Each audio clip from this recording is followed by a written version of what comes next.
السلام علیکم ورحمت الله وبرکاتو. د اونۍ خبرونو ته ښه راغلاست.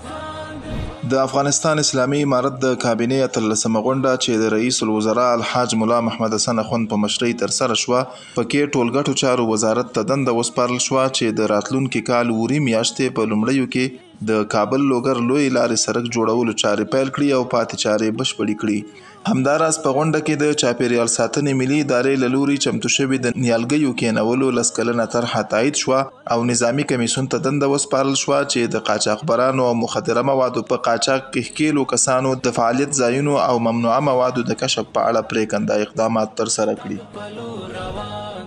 دهمین جلسه کمیته تفکیک و تصفیه قراردادها بر ریاست مولوی محمد صابر معتصم بالله معاون مالی و اداری ریاست عمومی اداری امور با اشتراک اعضای کمیته در قصر مرمرین ریاست عمومی اداری امور برگزار شد. وی ضمن تاکید در تسریع پروسه تصفیه و تفکیک قراردادها گفت که اختلاف نظر رحمت است، زیرا حق در اختلاف نظر آشکار می شود و هر کسی حق دارد به منظور بهبود امور نظر خیش را اظهار نماید.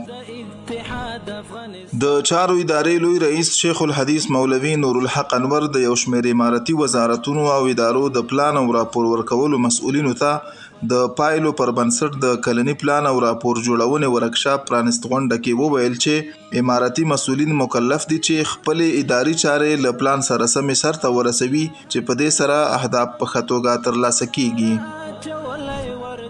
انستیتوت تدارکات ملی ریاست عمومی اداره امور امارت اسلامی افغانستان برای مسئولین تدارکات ملی 8 ولایت و 12 ولسوالی به شکل آنلاین پروگرام آموزشی 4 روزه را آغاز نمود که در آن در مورد ابعاد مختلف تدارکاتی آموزش داده شد. قاری عبدالولی صدیقی رئیس تدارکات ملی گفت که بودن در جریان پروسه‌های تدارکاتی به شکل منظم سبب از بین رفتن مشکلات در امور تدارکاتی می‌گردد و مسئول تدارکاتی می‌تواند کارهای خویش را به گونه بهتر پیش ببرد.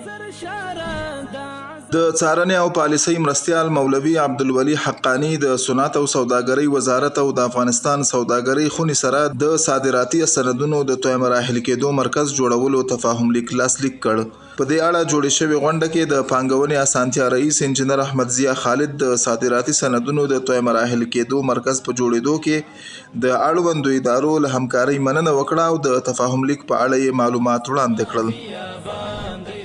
ریاست تدارکات ملی اداره امور امارت اسلامی افغانستان برای 21 تن از کارکن نوع اداره تدارکاتی سیستم مدیریت پلان‌های تدارکاتی مربوط به سیستم تدارکات الکترونیکی و آفرگوشایی افغانستان را آموزش داد. مسئولین تدارکاتی ادارات در زمینه استفاده از سیستم مدیریتی پلان‌های تدارکاتی ارزیابی گردیدند و آنها در مورد یادگیری درج عملی پلان‌ها در سیستم به تدارکات ملی اطمینان و وعده همکاری دادند.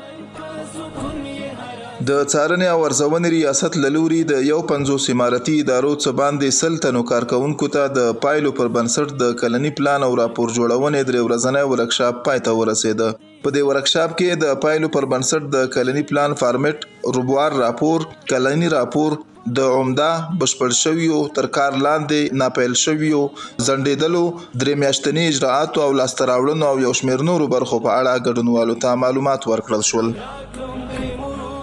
اصلاحات اداری و خدمات ملکی ریاست عمومی اداره امور امارت اسلامی افغانستان برنامه افتتاحیه امتحان الکترونیکی 99 بست خالی اداره ملی غذا و ادویه را برگزار نمود. محمد یوسف غزنوی رئیس تعیینات و نظارت اصلاحات اداری و خدمات ملکی و اشتراک کنندگان اطمینان داد که پروسه امتحان به شکل شفاف برگزار می شود و در آن حق هیچ کسی ضایع نمی شود.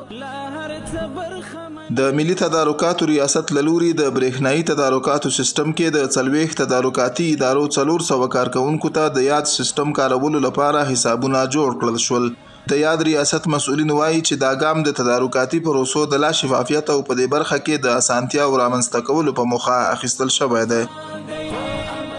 180 تن از کارکنان سطوح مختلف مدیریتی وزارت صنعت و تجارت در پروسه نیازسنجی آموزش کارکنان خدمات ملکی که از طرف اداره اصلاحات اداری و خدمات ملکی اداره امور برگزار گردیده بود اشتراک نمودند. د اداري اصلاحاتو او ملکی خدمتونو ادارې د خوړو او درملو ملي ادارې اړوند یو نوی مرکزی او ولایتي خالی بستونه اعلان ته سپارلي دي او د روان لمریز کال د کب تر 23 نیټې ورته نوملیکنه روانه ده چې په شرایطو برابر نمائندانو څخه به د اړوندو بستونو لپاره ازموینه واخیستل شي.